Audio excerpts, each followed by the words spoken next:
খাস কলকাতায় চলন্ত ট্রেনে নাবালিকা ছাত্রীর শ্লীলতাহানির অভিযোগ। শুক্রবার পার্ক সার্কাস স্টেশনে শিয়ালদাগামী ট্রেনের মধ্যে এক যুবক একাদশ শ্রেণীর এক ছাত্রীর শ্লীলতাহানি করে বলে অভিযোগ। একই ধরনের অভিযোগ উঠেছে পূর্ব মেদিনীপুরের মেছেদা স্টেশনেও।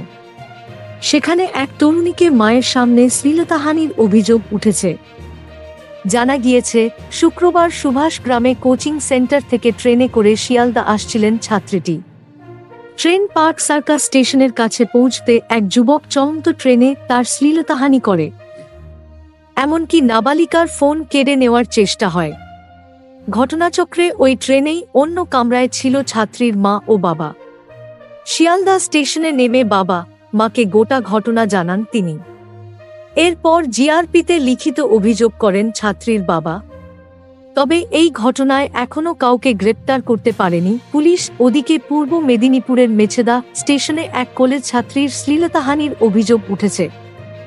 মেছেদা স্টেশনের ফুট ওভারব্রিজের ওপর এক যুবক তরুণীর শ্লীলতাহানি করে বলে অভিযোগ। তরুণীর মা বাধা দিলে তাঁকেও নিগ্রহ করা হয়।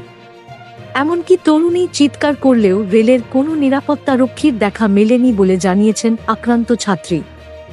এই ঘটনায় পাঁশকুড়া জিআরপিতে অভিযোগ দায়ের করেছেন নির্যাতিতা। Thank you so much for watching our videos. Please do like, share and subscribe our channel.